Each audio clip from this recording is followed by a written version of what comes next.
What's up, y'all? It's Blue Dope. And we're live. We're live in studio. Well, here's the thing. I hate Zoom. I hate it. I've been trying to tell the whole team, I hate it. I can't. I try my best to, in conversation, whatever, because we have to do what we have to do. But at the same time, we have to make sure we are safe as possible. And this is our first time actually in studio trying to acclimate back into the real world and outside and stuff. So it's good to be here.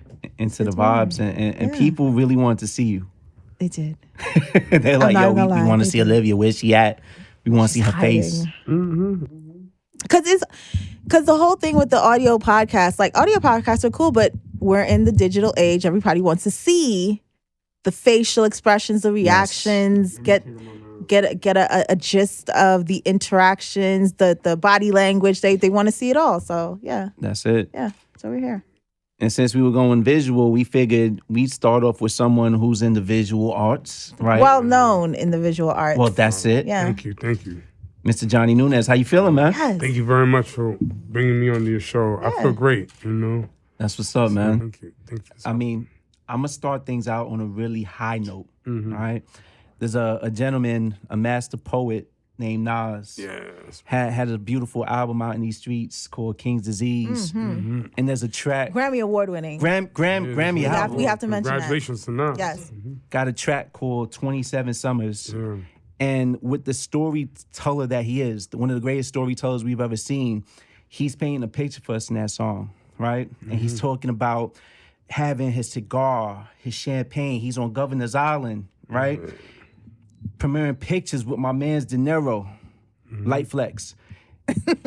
And Johnny Nunes got all the pictures. Yeah, man. And the crazy part about it to me is that I think the average hip-hop listener, they're going to hear that, and some of them might skip. They might not even understand how heavy that line is. But when you think about someone like a Robert De Niro and someone like a Nas and them being on those two different completely different paths, and for them to be together, there's only one person in the industry that you could think of that would capture that moment of these two different people, and that's Mr. Johnny Nunes right here. So thank you. We celebrate you. Oh, yes. Thank you, brother. Thank you. Just to let you know, when Nas had his documentary, it debuted at the Tribeca Film Festival, which Robert De Niro was one of the founders. Right.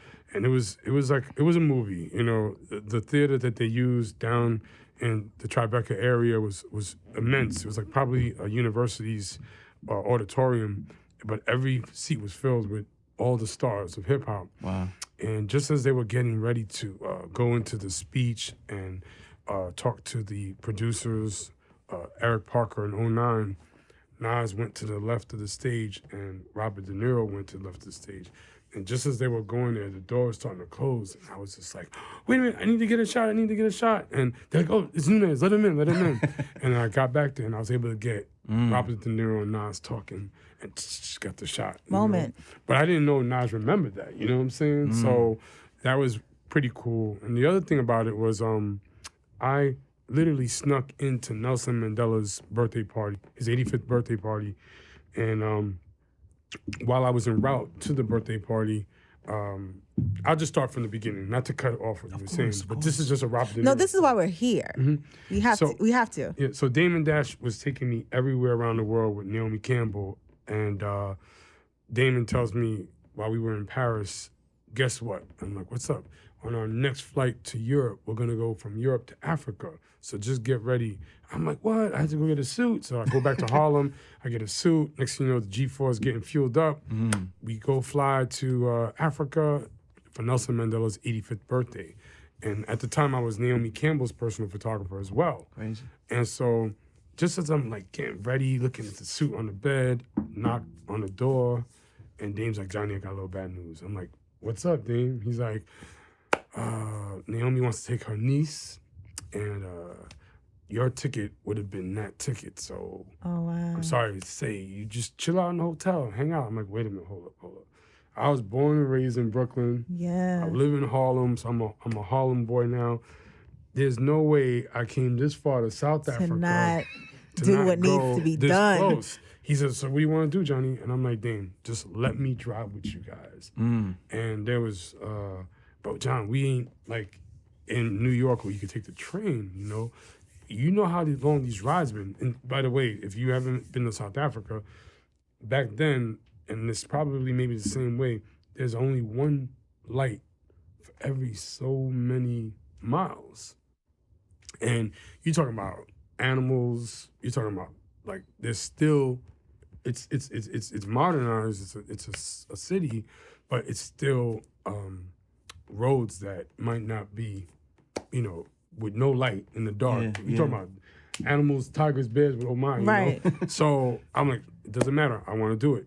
So as I get in the car, there goes Robert De Niro sitting next to me. Wow. And then there's Dame Dash. So I literally traveled for a while with Robert De Niro and Patti LaBelle, Dame Dash, and Naomi Campbell, all on G4s. Wow. So I won't go further because it's a good story, but I want to stick to what you're doing.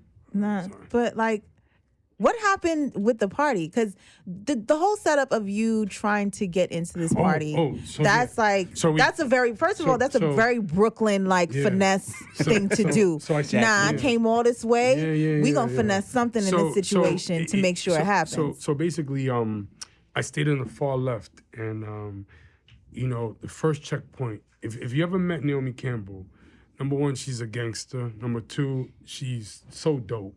If you really become her friend and she loves you or she trusts you, she'll hold you down. Yeah. She's numerous times, that's another story. So when we got to the first military checkpoint, she took the tickets and she spread them like a fan. Okay. And she waved it. Look, we don't have time. I have to go see my uncle. Right. And by doing the shaky, they were just like, all right, let her go. And we got to the second checkpoint. I was like, shh. Oh, those multiple checkpoints. Yeah, I mean, it's Nelson Mandela joint. The second checkpoint, I forgot what happened. The second checkpoint, they were like looking for bombs under the car with a little mirror. And Naomi Campbell was like, yo, listen, I don't have time for this. I got to get to the birthday party. My uncle wants me there. When we got to the third checkpoint, the guy with the AK-47 was like, I don't care who you are. I don't care who you know. From this point, everybody get out the car. Wow. Now, you got to walk. So I'll never forget, Damon Dash looked at me and said, sorry, Johnny, I tried to tell you. Wow. I was like, yo, dang. I was like, look, just do me a favor. When you ready to slam the door, just nod your head, you know? So Naomi got out the car with her niece. Robert De Niro is following Dame. And I just stood there right behind the driver. And just when he went like this, I opened up my left door and slammed it around the same time he did. There was high grass, like high bushes. So I just jumped into the high grass. And now the driver drove this way, and all the barking dogs that looked malnourished, they're barking, and all the attention is to Naomi and Dame and them. Right. And so as they're going this way, I'm going further into the deep grass, as the car's blocking me. So, you know, I'm a Christian, I'm not perfect, but I said, God, you know, when I jump over this fence, because there was a fence Protect me. And I heard African drums, I said, I don't know what's on the other side, but Lord, when I jump over this fence, in the name of Jesus, please, Lord, let me fall somewhere safe, you know, in Jesus' name, amen. And I did a little roll alley-oop, and when I jumped and I landed in like an African drum pit. They were playing drums. So I was like, and you got the camera in your hand, like, yeah. But not only do I get the camera in my hand, I'm just like this, like, oh shoot, nobody saw that, you know. I'm here. And Sir Richard Granson, the former owner of Virgin Airlines, and Top Shop. Yes. I didn't even know that. I used to work at Top Shop, and he came to Top Shop in Soho. So he the night prior, Winnie Mandela had thrown a party, so I was partying with him, a few actors, just chilling with them, and we got to talk.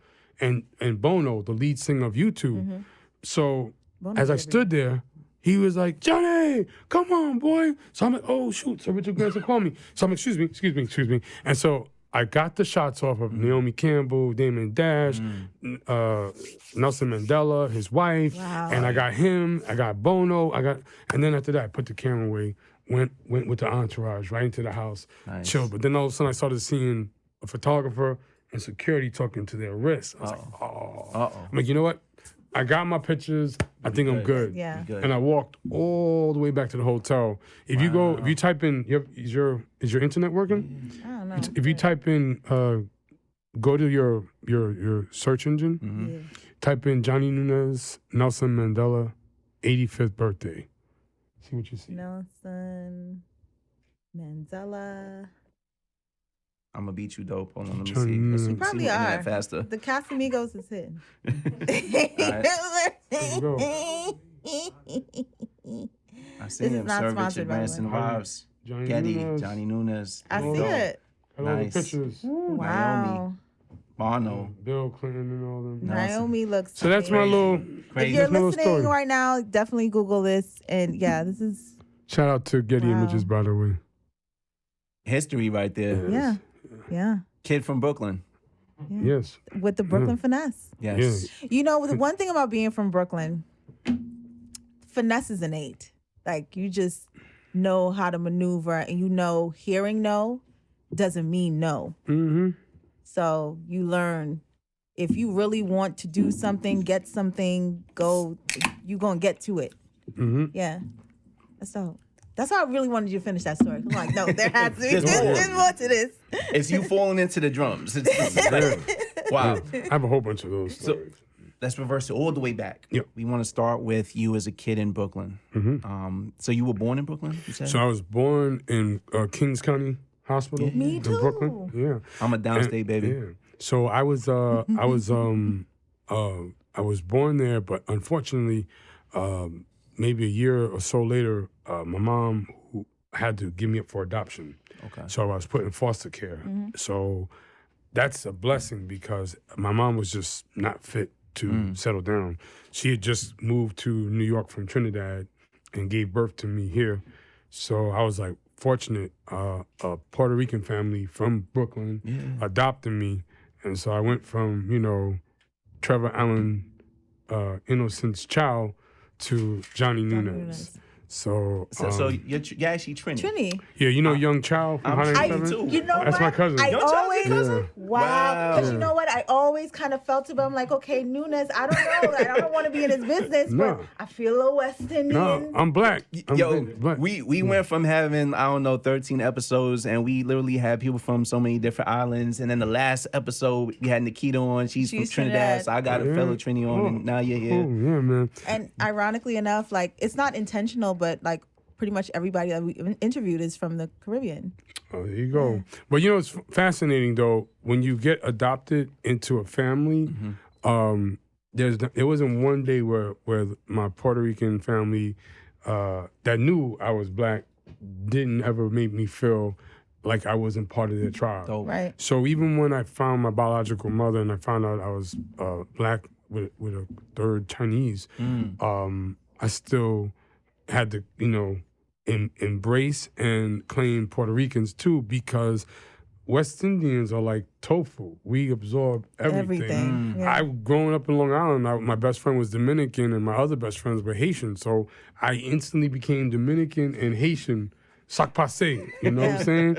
Haitian people. Haitian by association. That's the thing. Yeah, man. So, but yeah, that's my little story there. So basically, I was adopted at the age of 5, but I was brought in by my mother, Maria Mary Nuñez, and my father, Henyo Nuñez, when I was 2 years old. They fell in love with me, thank God. And I became a Nuñez immediately, rice and beans, knives, breakdancing, menudo, you name it, Hey, do you speak fluent Spanish? I understand it perfectly. I speak it un poquito. No, but I could speak enough to get away with it. To get away. Yeah. But I'm like Alpo. If the rumor I heard about Alpo was that he's black, but he's also Puerto Rican. So when he used to go to pick up work, they thought he was black. Okay. So he would hear all where they had the shit stashed, Wow. where they kept it, Wow. who got it, Wow. and he'd act dumb. So And just pick up And just everything. pick he up knew when to But- come back. Yo, where- Cam's character was Alpo and Pay Yeah. the Yeah, Bill. yeah. So I love, a lot of times people think I'm Puerto Rican. I'm like, oh, shit, I'm Puerto Rican. Yeah, Ooh, that's right. Yeah. On the application, like black, yes. Puerto Rican, Yes. What's funny Chinese, is that I get Puerto Rican all the time, and I'm Trini, and people, yo, this is the real Puerto Rican Trini right here. Yeah, man. Yeah, man. Shout out to my Puerto Ricans, Fat Joe and That's it. Big Pun forever. The squad. Yeah. So, I mean, just being in Long Island, like, how did that really shape you? And then, was there a piece of you that wanted to kind of find that essence, kind of find out that what life would have been like if you had grown up in Brooklyn? What was your family like, your other side, the Trini side? Mhm. So when crack started to become an epidemic and riddled throughout Bushwick, Greenpoint, where I was born and where I was raised, it was a lot of racial tension. And I was the only black person in a predominantly white neighborhood. It was so savage that unfortunately my mom passed away when I was 10. Okay. And so now my dad, rather than put me back in foster care, he decided he was going to still raise me. But now my support system was gone because it was already racist. At that time, Williamsburg and Bushwick was just out of control. I would get rocks thrown at me, Wow. bottles thrown at me. I would be called nigger. I would be called spick. I didn't even know what those words meant. Yeah. All I knew was duck and run because these people would Rocks just was let their, flying. now as a grown man, I look back and I say to myself, how would a person allow their dog to be loose on a 7-year-old or let alone a 9-year-old child running, just trying to get home from school? But that was my life, sadly, every day. So my dad, at the age of 12, said, we're moving to Long Island. One of my relatives was being physically abused by her husband, and my aunt gave her shelter from an abusive husband. And so my dad would sneak out to go visit. We would just go out to Long Island to visit them. And after it seemed like Puerto Rico to him, he was like, wow, trees, chickens, Nice out here. ducks. I feel like I'm back in Puerto Rico. So Yeah, he yeah. immediately sold our house and we moved next to my aunt, my titi Ouija. And my dad was like, look, they're killing people in the neighborhood now. It's not safe. People crazy. being stabbed, shot. Crack was starting to become crazy. And the very first day I was going to East Junior High School, a gunman or a disgruntled teacher grabbed a rifle, I think, and he shot our principal right in the face. Wow. And then he teacher. took the whole entire lunchroom hostage. That was the original Columbine. In Brooklyn. Brentwood, This Long was in Island. Brentwood, Yeah, Brentwood first day now. of school. Yo. And the teacher took the blood. my God. Luckily, he got shot in the cheek. So when the bullet entered, it bounced, but it exited Came out out the the other other way. side, So yeah. he took all the blood and he put it over his face and Made lied it seem dead. like he was dead. So when I think it was Principal Wolfgang or Wolf, when the gunman came, he nudged him with the barrel, and he played dead, and he proceeded to the cafeteria. So I'll never forget. I was just like, yo, my first day, you take us out of Brooklyn And it's because of worse crazy here. motherfuckers, and this Crazy teacher motherfuckers went out crazy. here. Yeah, but that school had, thank God, Bismarck, he was attending that school. Wow. Oh, wow. Eric Sermon and Parrish Smith, Yeah. EPMD. Yeah, EPMD. Buddy McGirt which was a famous boxer, and Craig Mack. They all went to the Yes. same. We were all in the same school at the same time, That's fire. and I was like, wow, but And wasn't luckily- like Keith Murray from like Hempstead or something? Keith Murray was too? in the town literally next door to Nice. us. But yeah, the same neighborhood, literally 2 blocks away. Crazy. This is Central Islip. This is Brentwood. They both like vodka and oil. They definitely didn't mix. Okay. In fact, Keith Murray's town had a gang called LOD. LOD. Legion of Doom. Yeah. And I don't care if you from Compton. I don't care if LOD's you crazy. from the mean streets of Brooklyn or Harlem. Just imagine in Long Island there was no lights like there are in the city, Right. and there were no things for kids to do. So, So between Wine Dance and CI, Wine Dance. it is literally terrorizing. Like LOD was a serious gang. God bless the dead. and I don't even want to glorify this, but one of my very dear friends, we were at a party, and this is the leader of the gang that Keith Murray was a part of. His name, and God bless his dead, his name was Amirai. And thank God I was on Amirai's good side. I'll never forget, we were at a house party, and my boy Rodini, we were just tired of that gang coming to our town and beating the crap out of all of us. Yeah. Literally beating the crap out of all. We could not, Brentwood could never win. And they came in, and my boy Rodini was like, fuck LOD. I'm like, oh my goodness, why we doing I'm this, like, bro? Lord. Oh my God. Said, fuck LOD. Yo, all y'all stay right here. Fuck them. They can't do. We Brentwood. We here. And it was a lot of us. It was actually. This is the first time we could actually fight LOD because we outnumbered them. Yo, it was deep. Yo, it was rolling. And this was the third fight that one side is us, the other side was them. They actually came to our high school at a basketball scrimmage, and they beat the crap out of us too. At the game. Oh, they beat the crap out of us, boy. Shit. But shout out to Frankie Martinez. So anyway, next thing I know, everybody just left, and it was just me and my brother Rodini, and all I could just see is Amirai take the ski mask and pulled it down, and just like a pencil, he went just to Rodini's back. He went. Shit. I thought it was wow. I thought he just went like this. Real easy. My brother Rodini, I think he got like 120 stitches. Wow. Amirai was same guy. He's no longer here with us, and my boy, unfortunately, from Brentwood, murdered him. But hopefully he's out. It's been like 25 years now, maybe. Wow. But the long story short is that Brentwood and Central Islip was no different than Brooklyn, Queens, the Bronx, everywhere. People don't realize that. Like, People sleep on Long Island. I learned the hard way when I started going to Hofstra. Yeah, yeah. I learned the hard way. Rakim is from Wyandanch, and they have a place called the Straight Path. Oh yeah, Straight Path Road. Yeah, I learned about Straight Path real quick. It's real out there. Yo, honestly, that's the first time I was in Long Island somewhere, and I saw like 50 dudes on the corner. I was in Wyandanch. I'm like, oh okay, like I see what it is out here. Yeah, it's pretty much like there's descendants of the slaves that never left Long Island, and then there's people that just moved there because they're for a better life. Yes.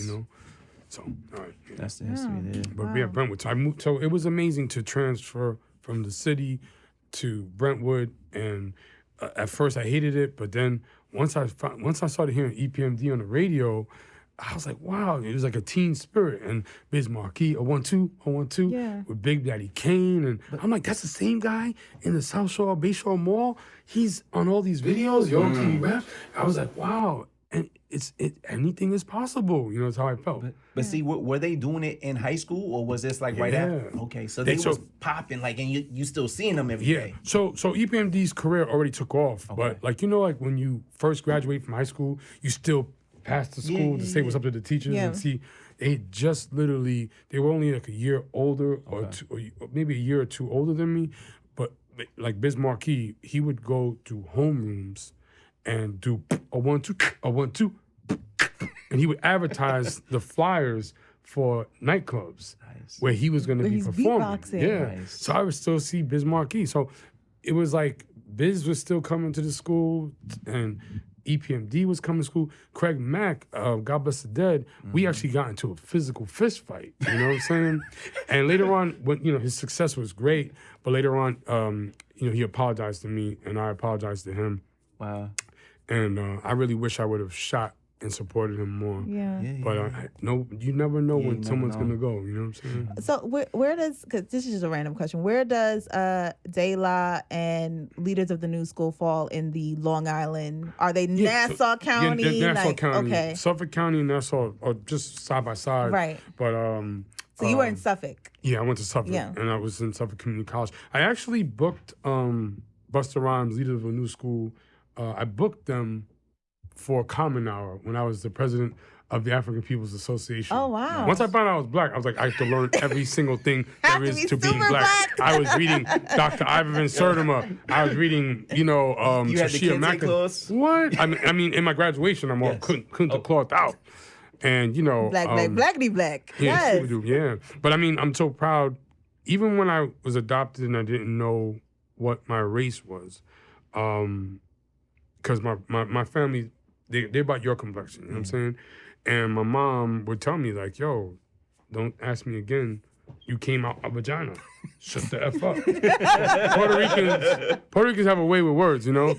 And it wasn't like vagina. It was another Latin word for vagina. And one of the only words I know. yeah, but you know, what always startled me, and I don't even want to sound in the presence of a lady, I ain't trying to be rude. I would always be like, yo, my shit is black. My shit, I'm packing. My shit is, you know, I mean, I don't even want to sound to disturb your followers, but I would tell my mom, like, Mom, look. And she'd be like, don't worry, baby. You know, one day your wife's gonna be happy. You know?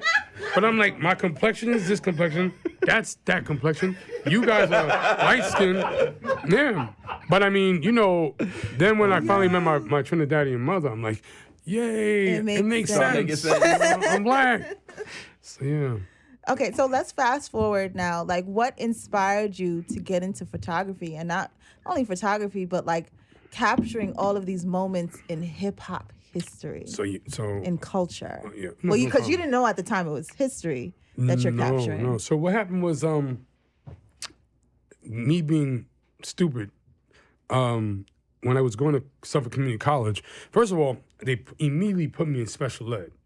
I was placed in, once I came from Brooklyn, they're like, you are Brooklyn. You are ESL? minibus, yellow, football, hockey helmet. You are going to special ed. And then I was really hyper, so it's a possibility that I had. They didn't know what ADD. ADHD. We didn't know what ADD was in the That's very true. 80s and early 90s. Yeah, so, Even the late 90s, honestly. Yeah. So I went to special ed, and I was embarrassed. And I was like, and my junior high school and my high school guidance counselor said, Johnny, your best bet is to find a woman, get a good factory job, and raise a family working at a factory. Wow. Don't even think about going to college. Wow. So I said, you know what, man? I know that they said not to. My dad was a hardworking immigrant. He was like, don't go to college, just get a job. I said, you know what? I'm still gonna apply. So I applied to Suffolk Community College, and I got accepted. And just like the movie Rain Man, the minute I got to college, everything became a member of the student senate, started writing for the school paper. I lived in Brentwood. One of my good friends, Sammy Pizarro, his dad was a radiologist taking x-rays. Yeah. They made good money. They had a pool. They had like 2 pillars. They was chilling. It looked like they lived in the White House. I'm like, I want to be like Sammy's dad. So I asked one day, what did your dad do? He was like, he takes x-rays. He's a radiologist. You went to Hofstra, so Nassau Community College had a medical. Who went to Hofstra too? Yeah. That's how we met. My best friend went to Hofstra, pre-law or whatever we want to call it. So I went to Nassau Community College because I heard they had a radiology program. Okay. And I filled out the form and everything. And little did I know, I filled out the application for radiation oncology, which is the treatment of cancer with radiation. So while I was different. Yeah. But I used to feed the homeless. I used to take care of elderly people as a home health aide. I love helping people. Okay. I don't know if that's a Trinidadian thing, but I used to change adults' diapers, you name it, feed them, clean the Foley catheter. I don't know if you guys know what that means. Yeah, I know what that is. Man-made anus, you know. Yeah. I did it all, and I had no problem doing that. And so, you know, my mom and my dad that adopted me blessed me enough to take care of me. I just loved helping people. So on the merit of my resume showing that I had worked at all these aid centers and homeless shelters and members of the college and my church, out of 420 people, they chose me as one of the lucky 22. Wow. So long story short, I went through the radiation therapy program and North Shore University Hospital. I was warned by all my friends that already graduated, Johnny, they're racist, be careful. And I'll never forget, one of the white technicians at Southside, my friend, my girl Patty, she was the administrator. She started to cry when she heard I was going to North Shore University for my last rotation. So I'm like, you crying because you're happy? She's like, no, because they're bad. Really that bad? So I saw 3 horrible racial incidents. The minute I got there, it was racism. You could smell the racism. You know, any minute you thought the Klan was gonna come to the door. Wow. But to make a long story short, 3 months I was about to graduate, and I saw what they did to this sister who had AIDS. But you even if you have AIDS, everyone deserves the dignity to die with respect. Yeah. And because she was very frail and thin, and no one did her hair, they didn't want to touch her. So they had rubber gloves up to their arms, 3 masks, and because she just had a laryngectomy, they removed her vocal cords because the cancer was there. So when they went to transfer her from the stretcher onto the table, nobody supported her head, and the stitches opened up, and she began to cry. But because she had no voice box, she was just like making sound. you know, and they were cracking up. Oh my God. And they were just like laughing at each other, saying, and I was like, I can't believe this. 3 more weeks and 3 more months, and your boy's out of here. And when I went out to the console before they could press the button, they were like, "Don't move, all right?" They didn't say anything with no remorse. Meanwhile, there was a white man who had AIDS with this, you know, and they treated him with respect. They held his hand, they talked to him, they showed him love. I don't care what color you are. If you're suffering, you're suffering. You know what I'm saying? Yeah. But to be there by the console as they're delivering the radiation, and they're cracking up about how her face was. Crazy. When I got back to my boy Brian's house, who I was living with, him and his wife, he was a radiation therapist. I asked him, should I tell the professors? And he was he was black, his wife was white. They were Christian, and they told me, Johnny, you do what you feel is right. You know what I'm saying?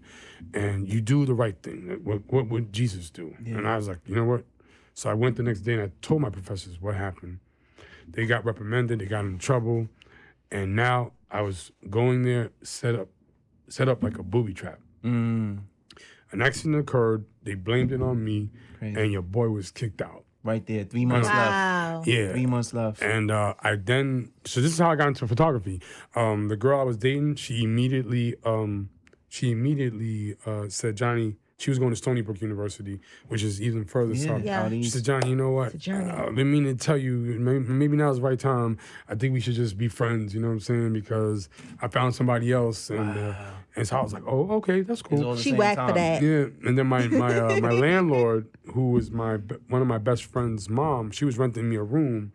And she's like, Johnny, mi amor, I don't know what to tell you, but somebody here wants to get your room and is willing to pay double. Oh my gosh. And I'm like, this gets greater by the minute. And I'm like, what if I pay you more money? Like, Johnny, I've already given them the keys. I'm crazy. like, don't worry, I'll pack up my stuff. So my adopted father lived in Queens, and I could have went and lived with him, but and I always say this in these podcasts, the way my family raised me was like the way Mark Echo views the rhinoceros. It's the only animal that only can go forward. It can't go backwards. So I'm like, you know what? It stayed in my mind like, you know what? We're just gonna go to storage and pack up our stuff in storage and live in the car and thug it out. I'll go back to Pizza Hut. I'll go back to being a home health aide.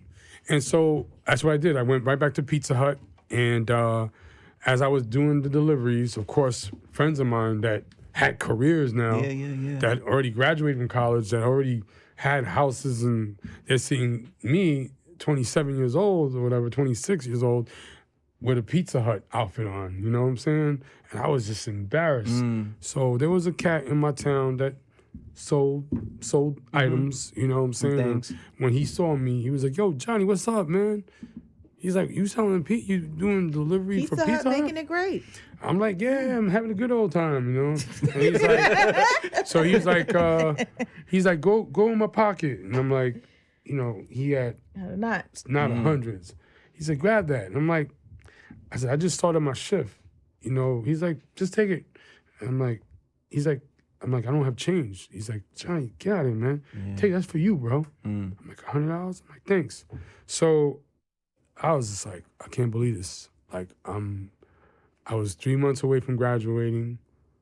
I'm living in this Mazda 626, no 323, and I lost everything. And my dad don't even know. Dipped. Yeah.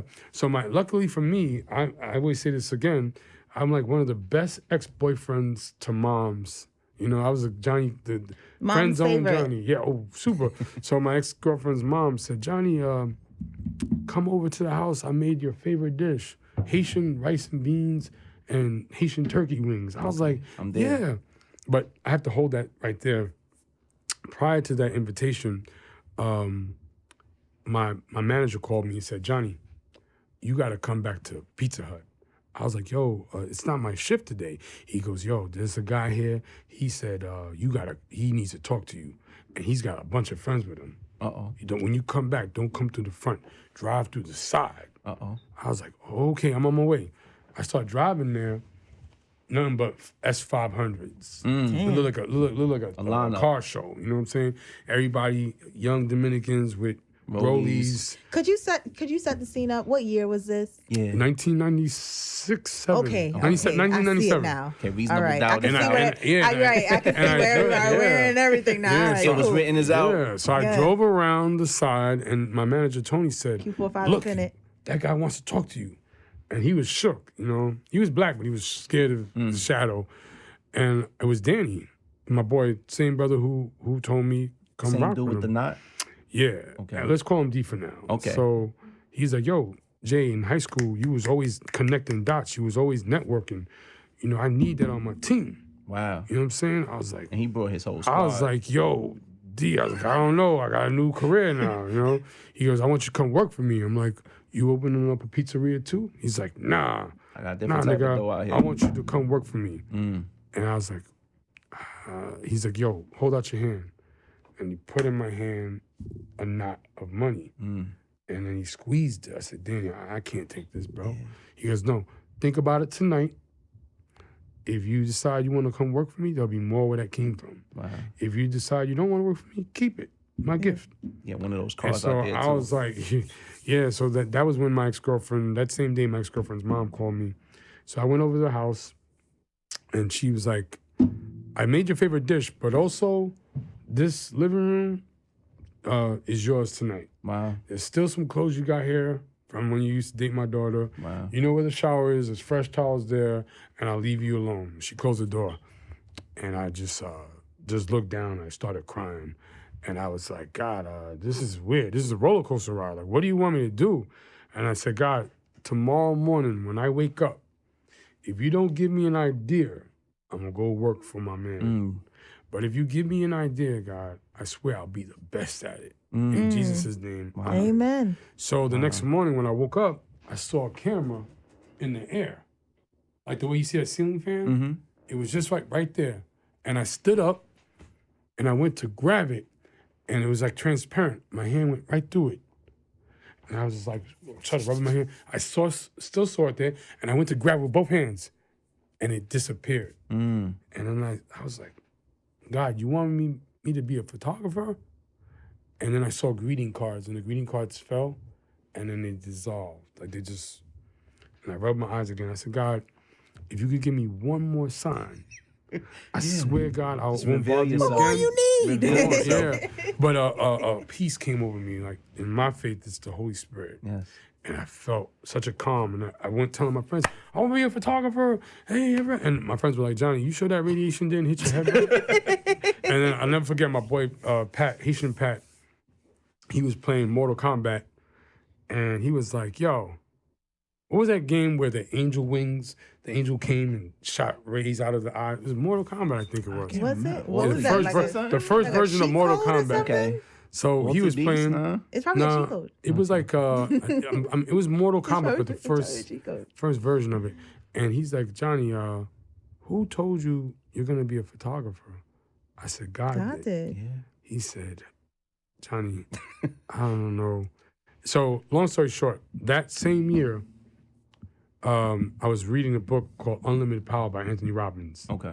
Unlimited Power, if you are into reading books, Anything that Anthony Robbins. Tony Robbins, like the guy. That's my man. Okay. I mean, politically, we may not see eye to eye, but if anyone can motivate you, Anthony Robbins. Yeah. He saved my life, and I want to write a book with him. But anyway, long story short, the book said, and at this time I had a third job. The third job was working in a sweatshop. I was working at a place called Bystronic. Bystronic was a water laser cutting device that cut steel with high-powered water, which was lasers, believe it or not. And it said, whatever you're doing right now, whatever chapter it was, stop what you're doing and see where you want to be in the next 3 years. Now, y'all don't have to believe me, but I saw myself working with Puffy.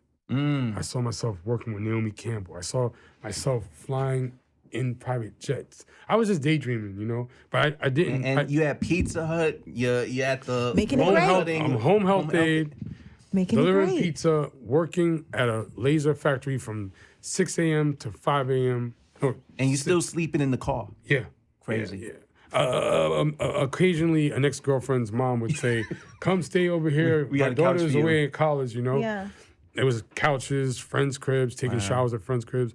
And long story short, I stopped the machine, the belt, and I just looked at the wall and I saw all these things. And my boss came over to me and said, who the fuck stopped the machine? I said, I saw something.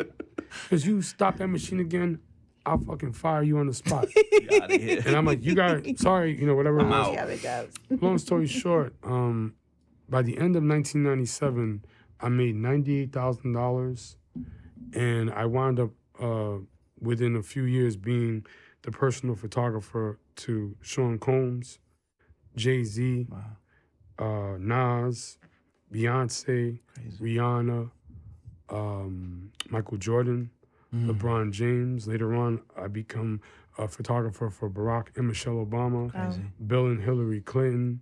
I got appointed as an ambassador to arts and humanities on the second historical trip to Cuba under the Obama administration.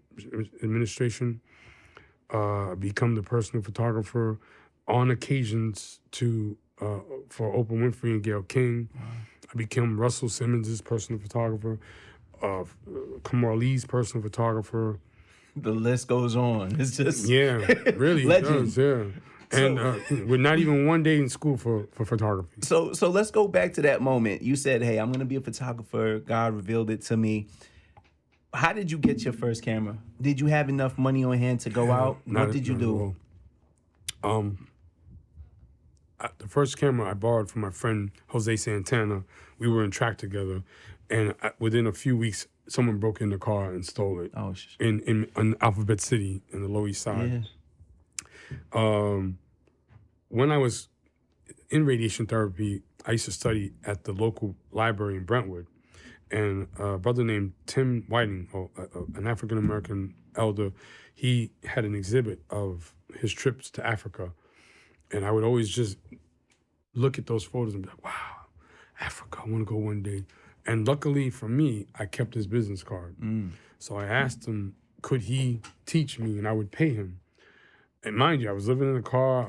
I was surviving by tip money. And he goes, yeah, come by. And he was an old bro, you know what I'm saying? But he's I'm going to teach you the basic fundamentals. And one thing I don't want to forget is there was a Smith Haven Mall, and there used to be a bookstore called Borders Bookstores. I don't know if they still exist. I don't think so, but I Borders? remember Borders. Yeah. They still. And they no. kept, because it was Long Island, they Not would that I put know the of. books outside, and you just supposed to just grab it, go It's all inside, pay good. for it. Yeah. No, I'm gonna grab it and go. I said, God, I'm sorry, I gotta steal this. Lord. I said, I swear I will return it in Jesus' name. Have mercy. Like the library. And I went there and I grabbed the book and I just ran to the car and I was out. Borders And I library. Yeah, and in the night I had like a flashlight. I was just reading the book. Wow.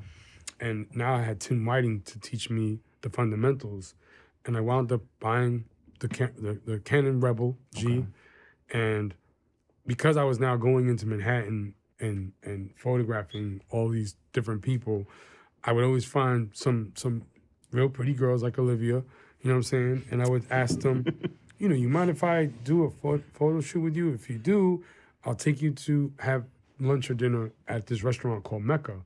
What kind of food was that? Soul food. Okay. And so Tim would be like, Johnny, who are these pretty women?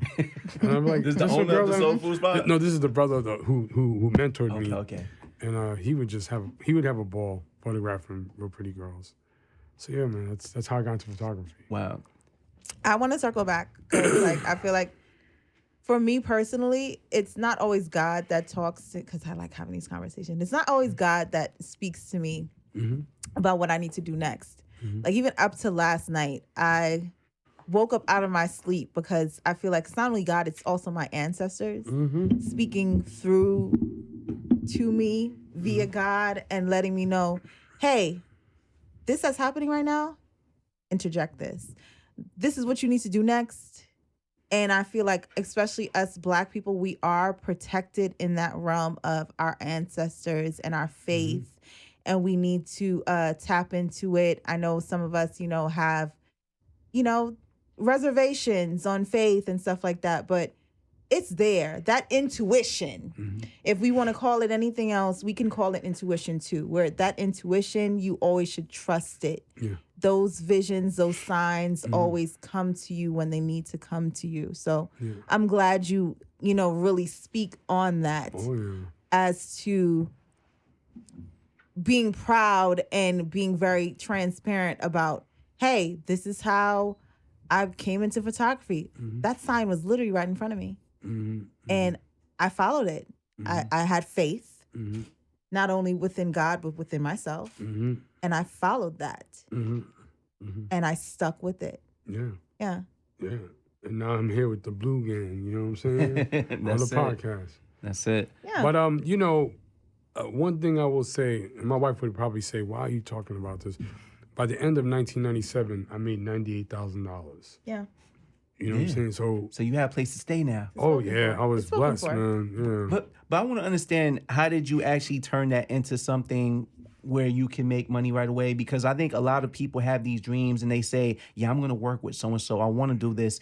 And the truth is, when you're trying to get in, a lot of the things you do, you're not necessarily getting paid for, right? And especially when it comes to working for celebrities. Like, I think people are used to celebrities don't want to pay X amount. Oh, hell You're no. unknown, right? You know, so how did you even turn it into something that became real? So I was working at a gym, Gold's Gym, and one of the brothers that was working out with me was like, yo, Johnny, being that you want to be a photographer, right? You should go to this restaurant called Mecca because it's where all the movers and shakers go to eat. It was like, the place at the time. And I was like, okay, I guess I could deliver some chicken and pizza. I could do my little pizza route, see if I can get off of watching an elder and get in and just.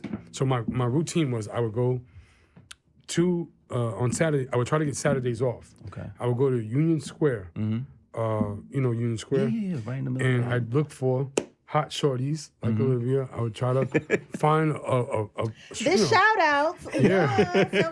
and I would say, hey, look, I'm a photographer, because in the book Unlimited Power, it said that even if you're not who you want to be, present yourself as if you were. Yeah. I mean, that's a nicer way of saying fake it till you make it. It's Exactly. It's a better way of saying it. Matter of fact, I'm about to blow your mind with that one, what you just said.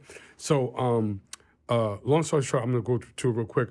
I wound up meeting so many girls and I met some gentlemen that I said, you know what? Let me see if he'll model for me. So I wound up becoming friends with guys and girls that were aspiring to model, or they didn't really care. They just felt like, hey, shoot, I always wanted to be a model. Here I am with a camera, you know what I'm saying? So the fake it till you make it comes in. I was walking down 8th Street between 6th and 5th, and there used to be a shoe store called Lucchini Shoes. Okay. And you remember those stomp shoes? The sole used to be like this big. Yes. I was just walking, and I just saw the shoes in the window, and I just stopped and I looked. And the general manager, a brother by the name of Gerald, he came out and he goes, yo, can I help you with something? I'm like, no, I'm just looking at the shoes. He goes, what are you looking at them for?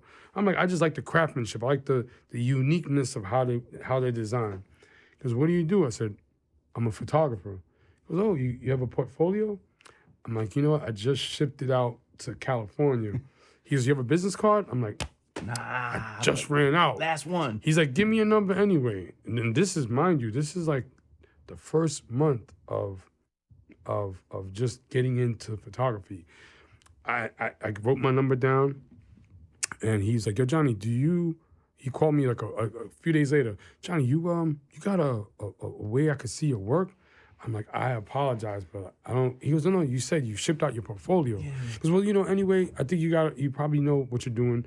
My boss wants to do a photo shoot for the whatever season. Okay. If you're familiar with Paper Magazine, Paper Magazine's a big fashion magazine here based out of New York. Mm-hmm.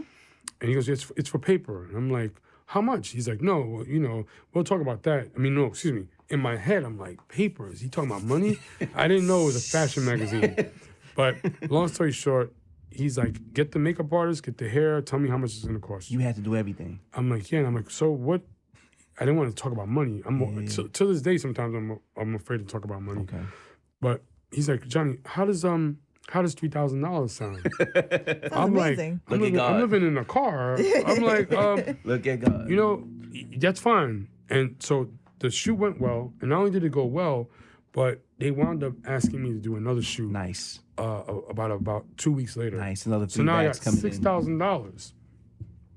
And I was now trying to figure out how to get into all these nightclubs and shoot people. Yeah. So Mobb Deep was performing at a nightclub called the Octagon. And I said to myself, the infamous. I said, the line was around the corner, bodyguards at the door. It was guarded almost like Fort Knox. I didn't know how I was going to get in there. It's quiet storm time? I'm sorry? There's quiet storm, Mobb Deep time? Yeah. Pretty much. Oh, you put music on? Sorry about that. Is that your ringtone?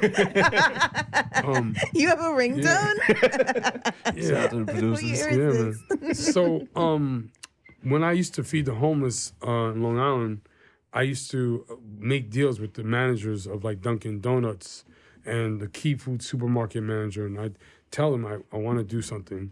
How can I get this food? And at Dunkin' Donuts, this old man told me, we thought the donuts and the bagels at 11. Every night. So I'll put them in the bag. I'm not supposed to give them away, but just go to the dumpster around midnight.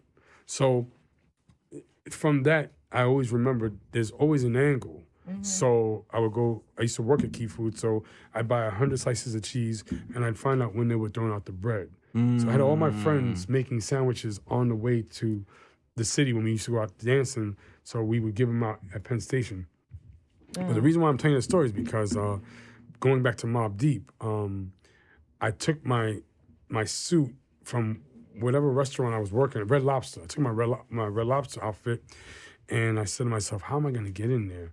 As I was driving to the city, but all I knew was I got to get in there. So I brought my white outfit on. I actually put it, I put the white bag, no, I put the white bag on, the white suit on, and I put my clothes over my white suit. Okay. And then when I got close to wherever Octagon was, I went into a bodega and I bought ice. And I took 2 hefty garbage bags that I took from my job. And when I got to the nightclub and there was all these people, I immediately, took off the clothes. No, you know what? Let me take that back. Rewind. I put my clothes on, and then I put the white suit over it. Okay. I went to the bodega, and I bought ice. I bought like 4 big bags of ice, and I put 2 and 2 in each hefty bag. I put my camera in one of the hefty bags, and when I got to the front door, I said, hey, I work the bar. Finesse. Come on in. So immediately I walked in with ice. They checked the bags and this ice. I had the white suit on, looking like a bar bag. Went right into the Octagon, went to the bathroom, took out the camera, took off the suit, threw the suit in the garbage, took all the ice, threw it into the toilet, and I came back out. You rocking. And then the Tunnel, Red Zone, Daddy's House, Underground, all these nightclubs. Everything you was in there. And then I took that famous legendary shot of Jay Z and Nas toasting with Notorious B.I.G. on Jay Z's shirt. Oh. Yeah. Shout out to Token Air. Soon, big things are coming with NFTs. Yes. Yeah. Yes. NFTs. Yeah.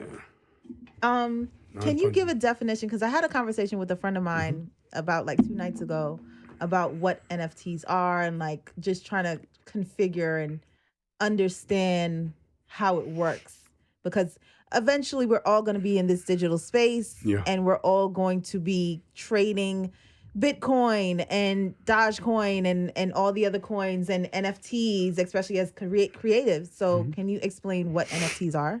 So shout out to Vinny and Cena. By the way, just want to give Token a shout out. There you go. And Shadow, and Kadar Massenberg, my manager. Non-fungible tokens are a unique way of actually owning a piece of art.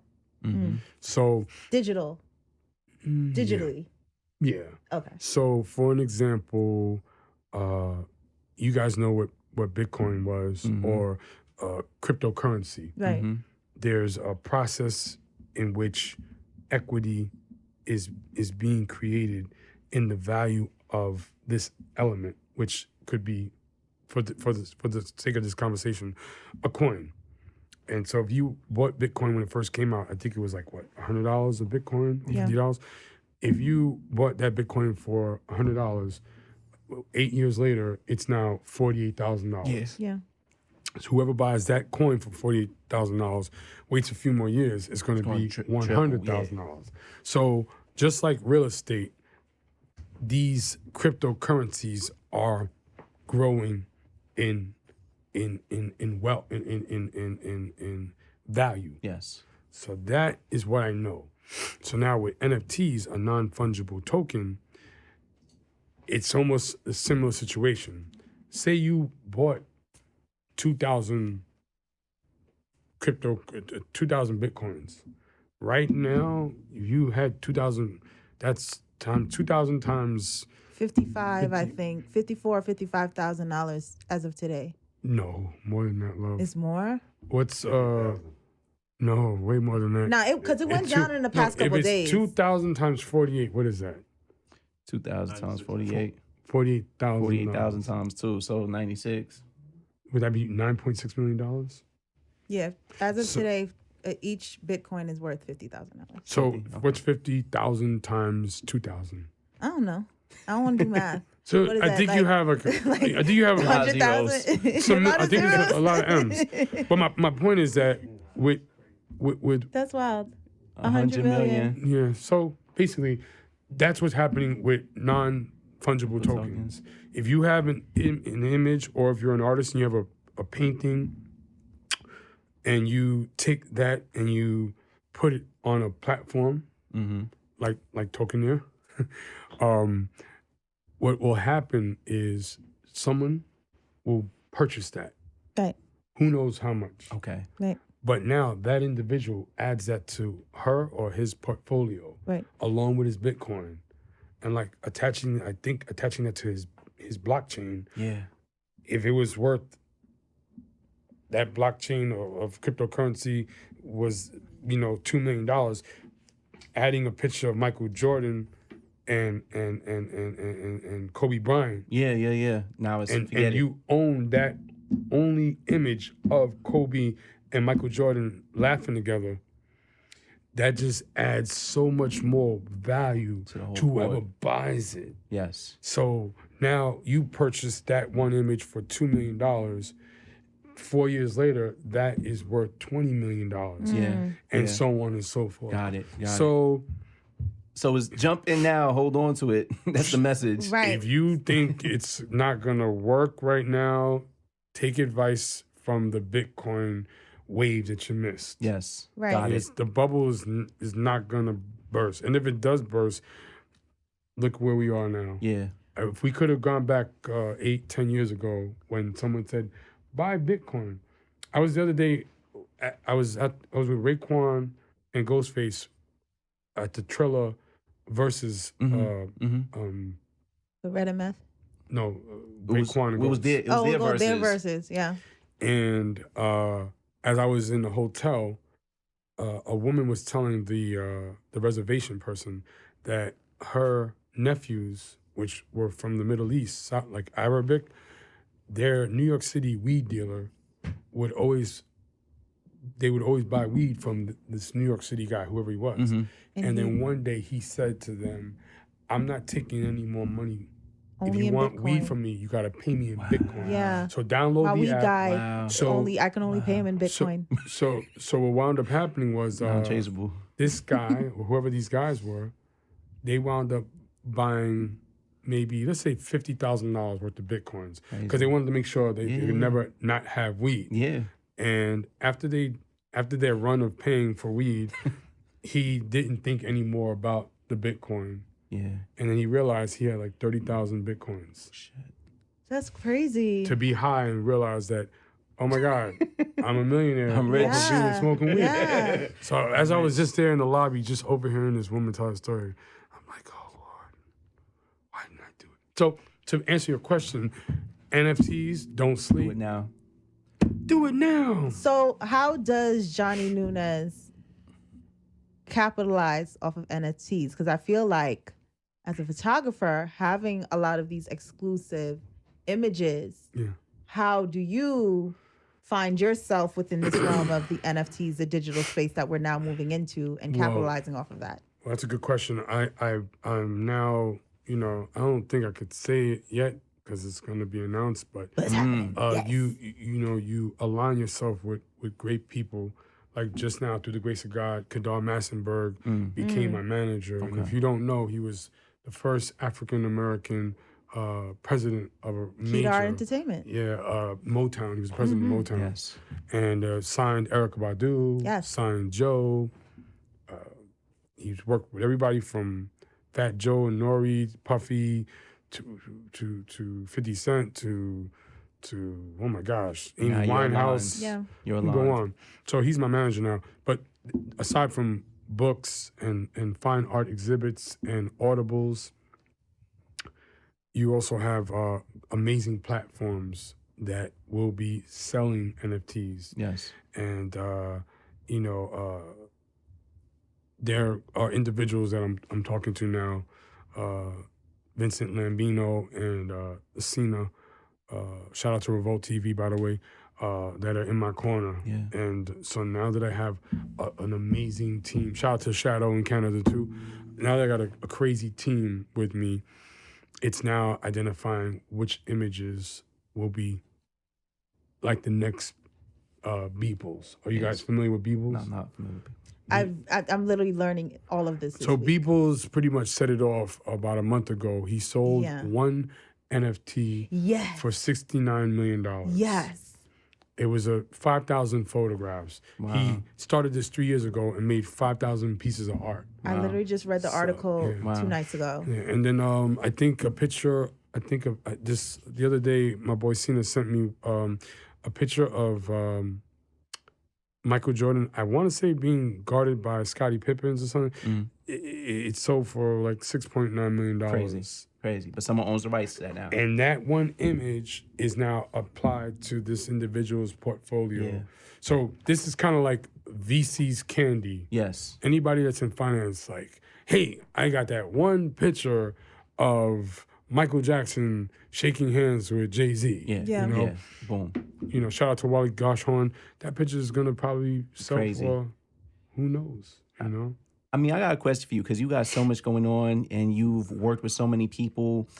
How do you find time? What's your time management like? And then also, what are the situations where multiple celebrities might have something going on at the same night? How do you pick and choose where you're going to be? Right? I try to go to all of them, to be honest. I run through, this is where ADD kicks in. I get the shot here, then I go to the next area, go get the shot, and then I go, and then I also have like friends that, like tonight, Jordan and Omar came with me. Mm-hmm. I'll leave and, yo, Jay, Jim Jones just walked in, you know, or work. Oh, so you heading go straight back. to the next spot. So everywhere I go, I try to implant someone that could give me, yo, Jay, you're not gonna believe it. Beyonce just came through the door, through the back. Did. Yeah, Or yo, Rihanna will be here at 11 o'clock. Word? I'm like, what restaurant? Oh, Cipriani's on West Broadway.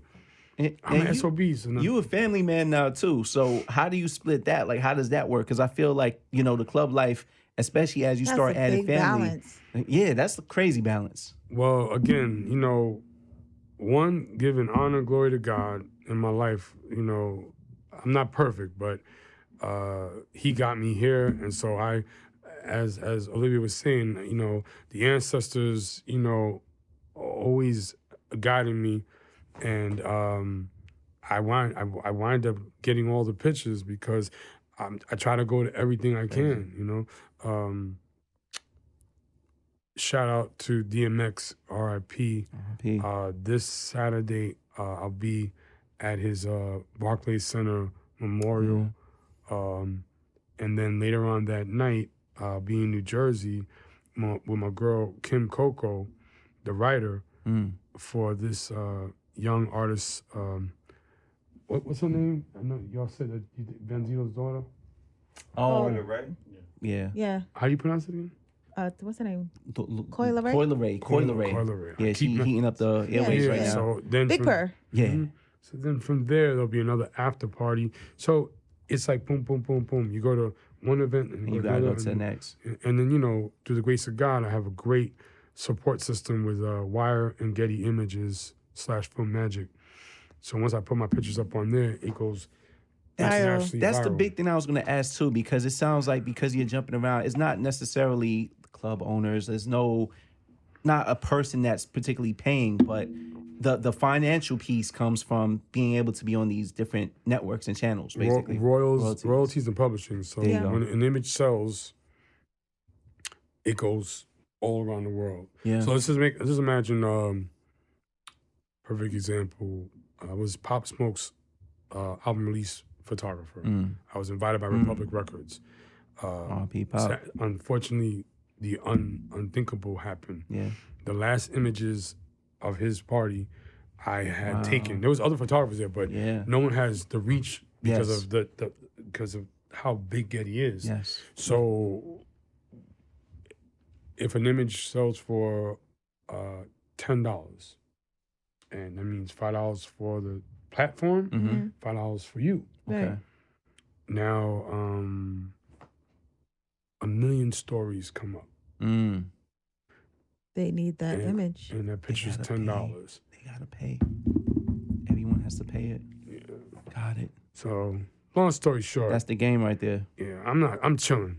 Yeah. You know what I'm saying? Yeah. But not because of that, but because just 24 years of doing this is... Yeah. You've There's- set your standing like you are a necessary component to this game, to this art form, to this industry. Yeah. But unfortunately, that scenario is no longer existent, meaning pictures don't sell for that much no more. Pictures sell for pennies. Wow. But through the grace of God, even with a penny being divided in half, it's so many stories that are going on that luckily for me, that's why I love going into the grimy nightclubs that the competition won't set foot in because they're scared, and then sometimes they don't even like our music. Yeah. But they know that rock and roll ain't making bread. Right. So what do? I'll wait till that guy becomes a success. And you got that you did image early. first. Yeah, I'll go to the nightclub, I see Olivia DJ, and I'm like, why? It's happened 'Cause several she's of about to times. blow up. That's it. Yeah. You know, I want to support the new artists because I'm not looking for the knowns. I'm looking for the unknowns. On the rise. Yeah, I'll never forget one time I got a call or an email rather from an editor from a big platform, and they said, Johnny, do me a favor, please. You continue to send us these images of these guys. These guys are not artists. I'm sorry. And I'm like, yes, they are. Like, no, these are music producers. They're not talent.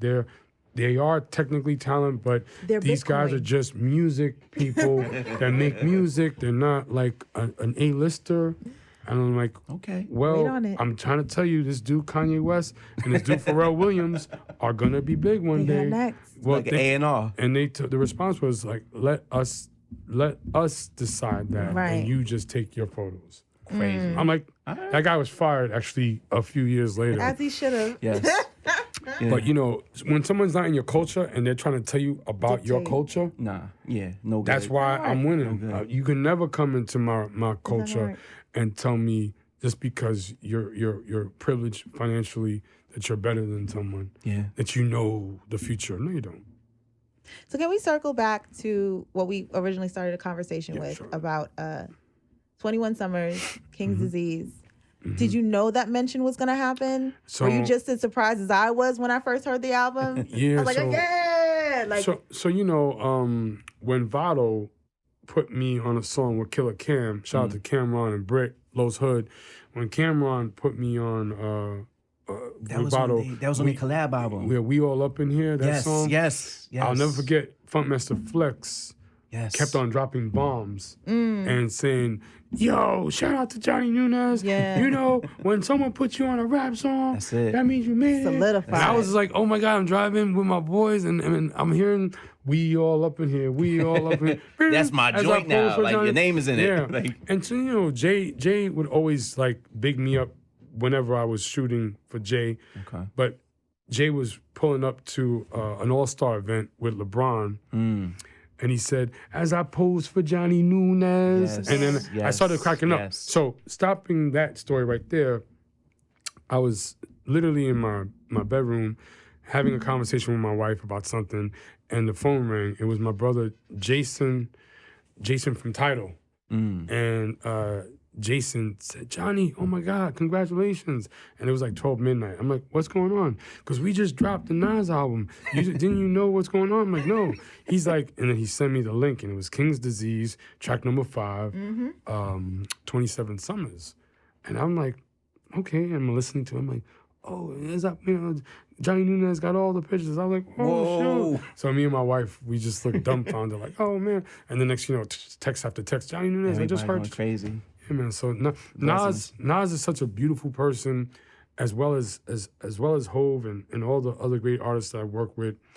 I've got some amazing, never before seen images that I took of the two of them together. Nice. But to answer your question, I'm still goosebumped out, because it's a dope record too. I could die now knowing that. 27. Yeah, I like, said and 21. It's 27 I'm Summers. gonna ask you a funny question. Do you think Nas gets the Grammy without mentioning your name?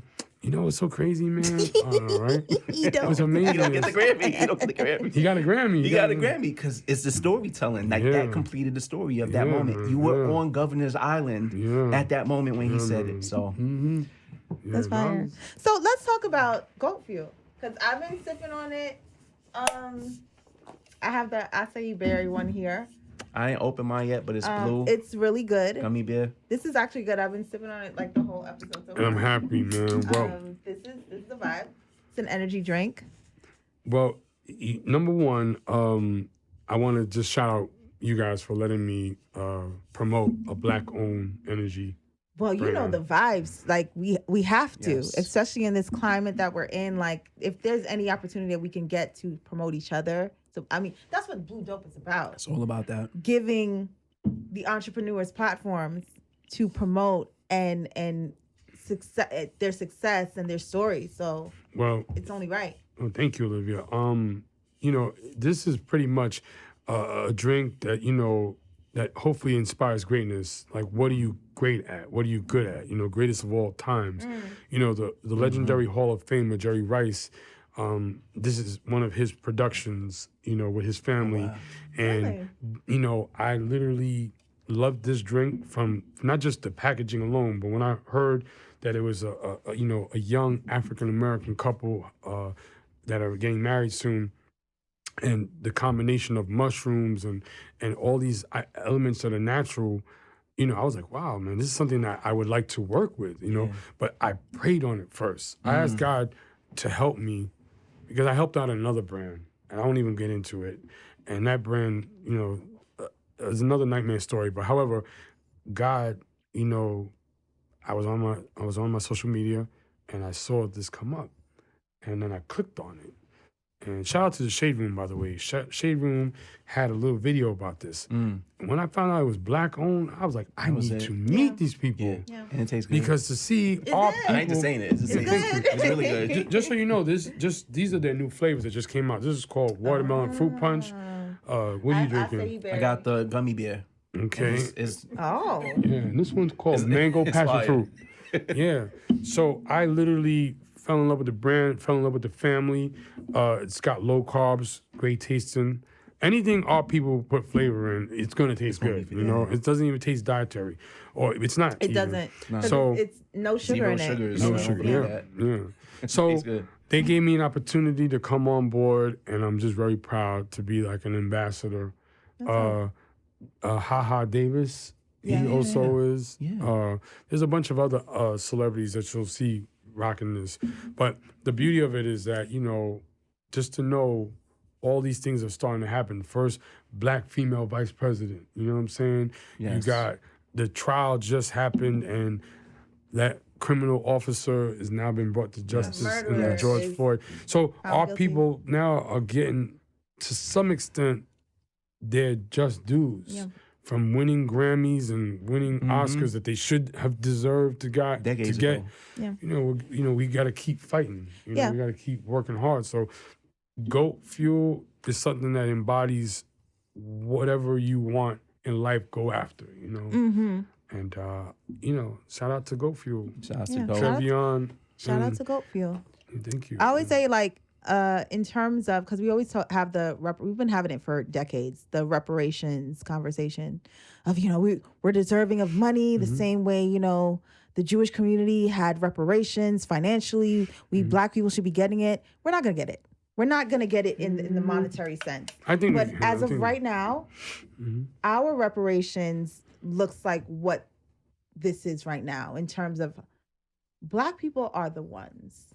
We are in a position where, the brands want to Black Lives Matter something. All right, it's performative, but take advantage of it.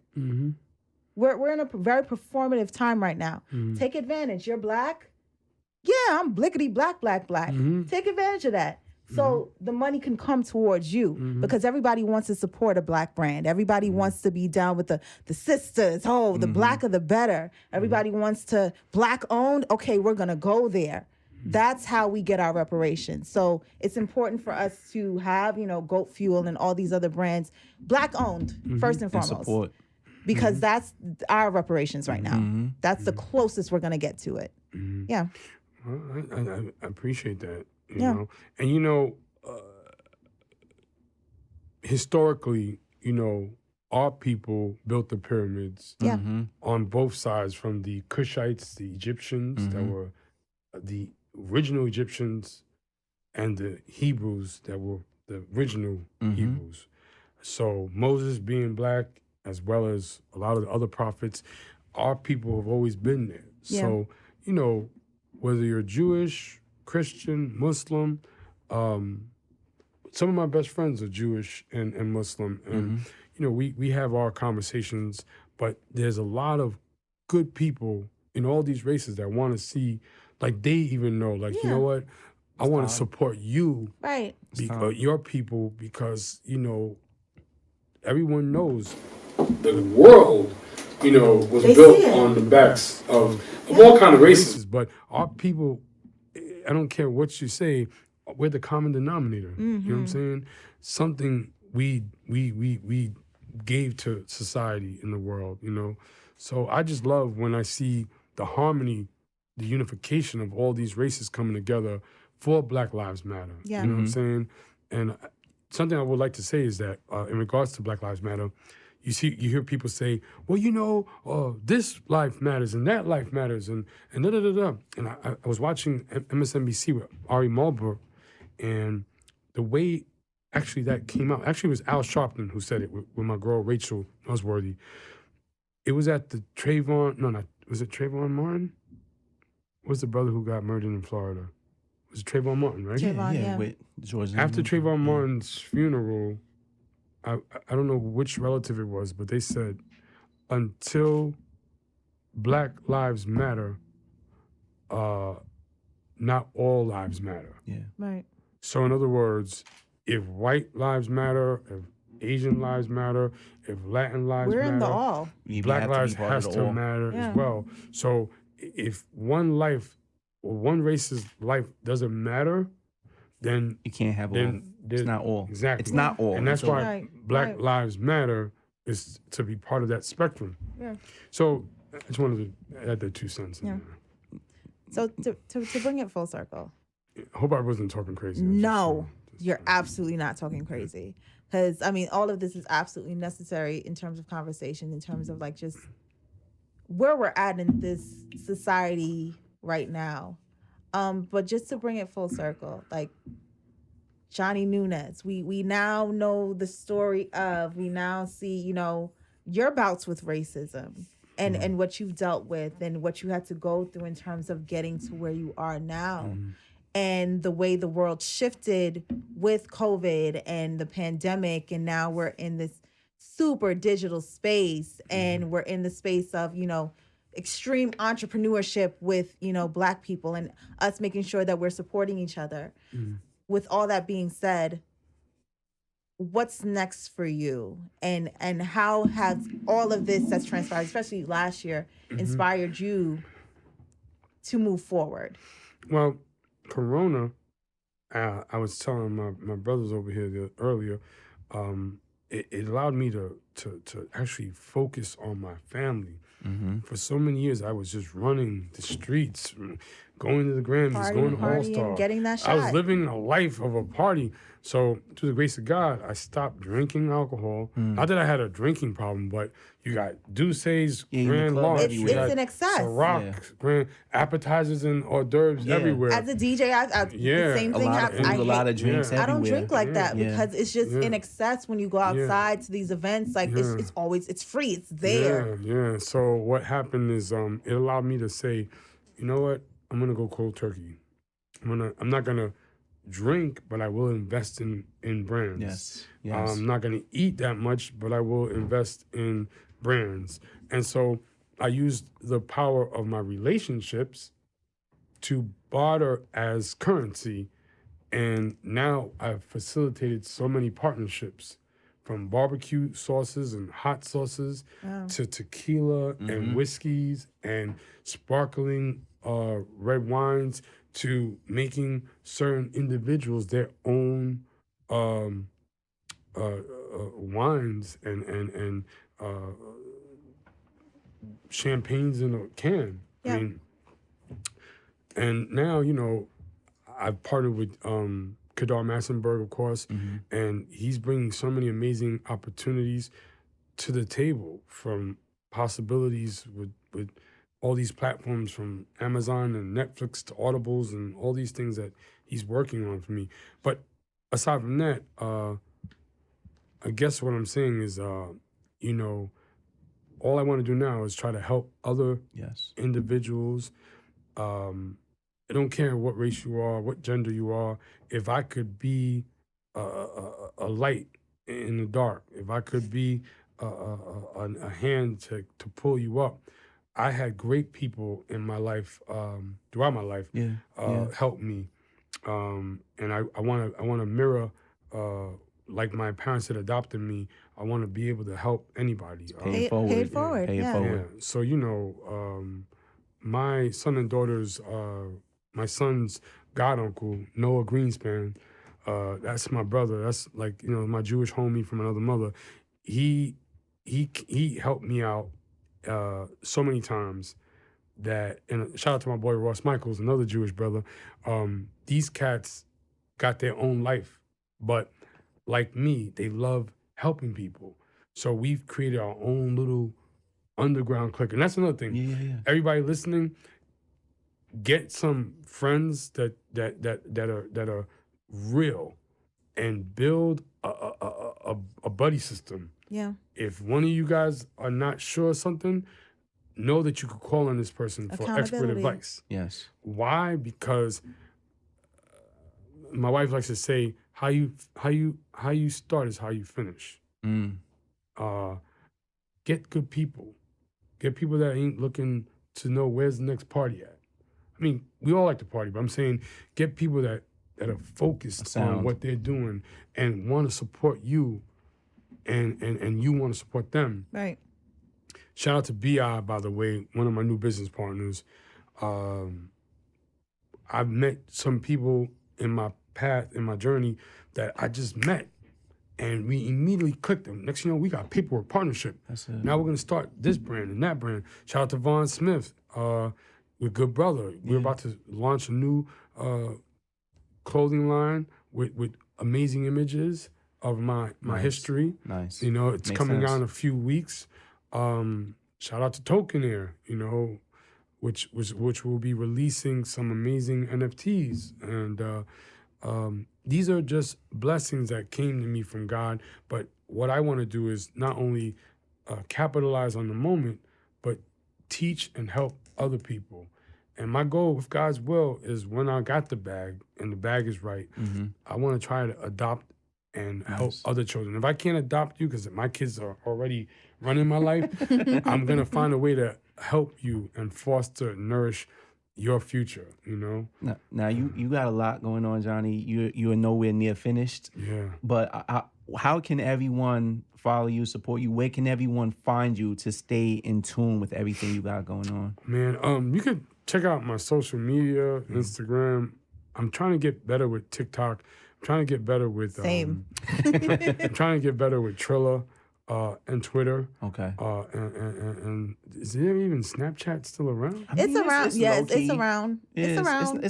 If you not have what it like was. if you have a community on Snapchat that you engage with and stuff, like my daughter does, like it's a thing. So Yeah. So yeah. But I mean, at the end of the day, you know, I just thank God for this opportunity to be on this earth. And if I could help anybody, you know, you could direct message me. And I love helping people.